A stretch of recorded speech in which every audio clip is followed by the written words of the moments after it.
In terms of your faith life, your family growing up, Martin Sheen, your dad, certainly has worked a lot with even the Paulist fathers, as we have had a production company since the 1960s. That's right. He was in a film about the life of Dorothy Day, where he played her mentor, Peter Morin. He had a little French accent in that one, too. Right, that's right. I saw the film. Hello. And he also did a lot of work with Father Bud Kaiser. Yes. Which is, in fact, one of the shows that he was doing. He said, hey, there's a walk-on. I think I was still in high school or just graduated. He said, would you like to do this walk-on where you basically come in and say hello? And I said, if it's for Father Kaiser, I'll be there this afternoon. I think I skipped school. Was he a friend of the family? You knew of Father Bud? No, but Martin had done so many of the Inside shows, sure, which was a Paulist production. Right. He had done 5 or 6 of them. And so he just said, if you're available, come down today and be a part of this. Wow. These started in the 1960s when the FCC still mandated that television stations had a certain amount of public service programming on, and they typically, stations would put it on a Sunday morning. So Father Kaiser, who was a Paulist father, whose shoes I walk in many years later in some way, working in the media, but he said, well, we got to take advantage of this. And they did a show that people still come up to me and remember. I remember watching Insight, and it was sort of like a half hour, would you say, like a little drama play about some sort of morality play, something. And they like get that. wonderful actors to show up and Martin give Sheen, great performances. Ben Vereen, Jack Albertson. Yeah. I mean, you name it. Flip Wilson. Oh, that's right. Flip Wilson. So you were on as like an 11-year-old. I did a walk-on as a 17-year-old. Were you a kid that got in trouble or something? No. I believe your line was hello. Hello. That was it. That was it. I remember seeing that one. Yes. You weren't even born yet. I haven't archived. Thank you. It's all digitized. Yes, of course. It's on Brett's iPod, I think.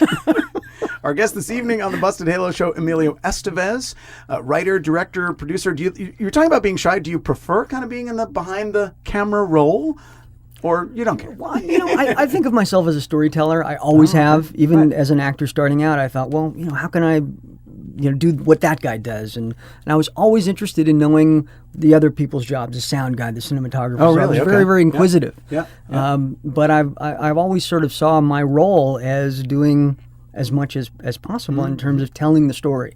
And as a result, I think I've become sort of a director's best friend. Because on the set, I know exactly what the director's going through. I know what the sound guy's going through. I know that just to make your day is sometimes impossible. Sure. So I become a great ally, I think. Well, in terms of storytelling, I would have to say I really loved the film Bobby. Thank you. What to tell all those different stories, and never actually. I thought the great device of not actually having RFK really as a character was all these people around him. Right. It really was well done. Was that something you grown up or your dad had a devotion to Bobby Kennedy? Well, he played Bobby Kennedy in The Missiles of October back in 1973, I believe that aired. Also before Brett was born. Oh, way before. Right. Yeah. And I also know all the lines of that, though, too. And I remember him practicing his accent and trying to get, the Bobby's mannerisms down. And I also remember when we first moved to California in 1969, we came out from New York, and one of the first places that my father wanted to stop was the Ambassador Hotel. And I remember holding his hand, walking through the hallways and the cafes, and having, remember him saying, "This is where it happened. This is where the end of decency happened." Oh, yeah. And that's when I think my eyes were open to it. And then years later, I thought, how do you set a film about the end of decency, about the end of an era? When did it start? And I believe it happened and started with the death of Bobby Kennedy. Really interesting. The death of formality, the death of manners. Because when you think about what happened after that, we had, 68 alone was one of the most intense years in the last 100. When you think about what happened that year. But following Bobby's death was the Chicago riots, and then on and on and on. We certainly don't have manners anymore. No. We don't want to wait in line anymore. We don't want to wait our turn anymore. Yeah. And that's what I find somewhat, more than somewhat, but very disturbing. And you see it in how people drive. You see it in their behavior. And I think that, I certainly would welcome a return to decency, a return to manners, a return to waiting in line. Our guest on the Busted Halo show this evening, Emilio Estevez, actor, writer, producer, director, all these things.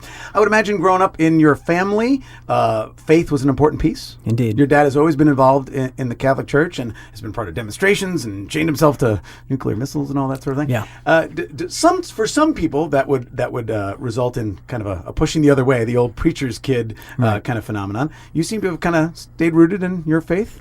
Well, I have, and my father raised Catholic, my mother's Southern Baptist, and as a result, the two of them coming together and clashing and saying, the kids must be raised this way, and my mother saying over my dead body, and as a result, we kind of were left to our own devices in many ways. Okay.